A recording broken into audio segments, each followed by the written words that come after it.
Très bien. La parole est à présent à monsieur Jean-Michel Jacques pour le groupe Ensemble pour la République. Merci Madame la Présidente. Ma question s'adresse au ministre des Armées et des Anciens combattants. En déposant une motion de censure, les députés de la gauche et de l'extrême droite de cet hémicycle ont abandonné nos armées et nos forces de sécurité. Par exemple, pour la défense, la censure et donc en l'état l'absence de budget pour 2025 se traduira par le renoncement de la hausse de 3,3 milliards d'euros d'investissement. Celle-ci est pourtant nécessaire dans cette période d'instabilité majeure.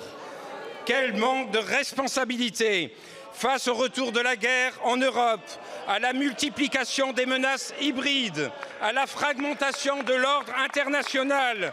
La France doit pouvoir compter sur son armée, une armée solide, réactive et cohérente.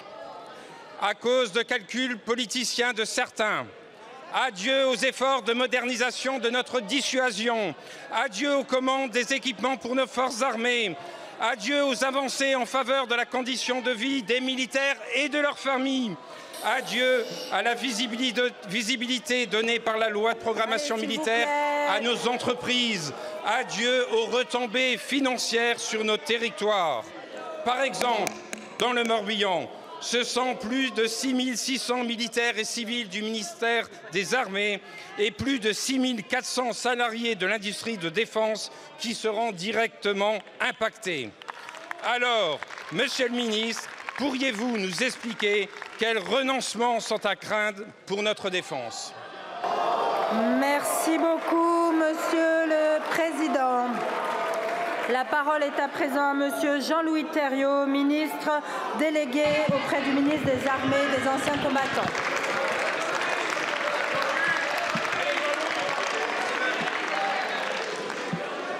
Merci Madame la Présidente, Mesdames et Messieurs les députés, Monsieur le Président Jean-Michel Jacques.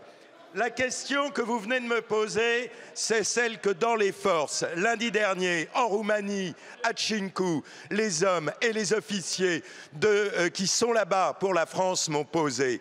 Une loi de programmation militaire n'engage rien sans les annuités budgétaires.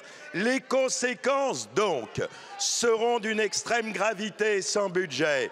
Pour les hommes, cela veut dire la révision de la politique de rémunération qui tombe. Cela veut dire 700 recrutements dans le domaine du cyber que nous n'aurons pas.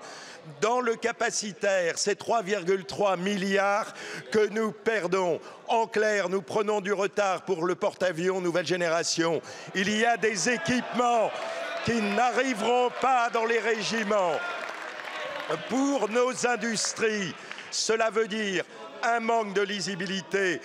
Cela veut dire pour les 4000 PME de nos territoires, cela veut dire pour leurs 200 000 salariés une incertitude à l'heure où on sait les tensions internationales et où nous nous efforçons d'entrer dans une économie de guerre.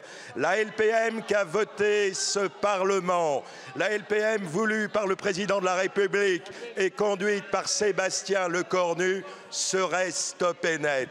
Alors, Monsieur le Président Jean-Michel Jacques, j'en appelle à la conscience des députés socialistes, un grand parti de gouvernement, et à la conscience des députés du Rassemblement national qui se disent patriotes.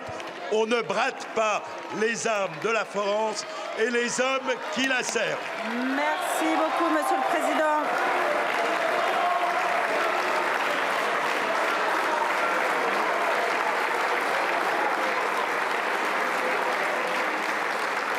Merci, Monsieur le Ministre. La parole est à monsieur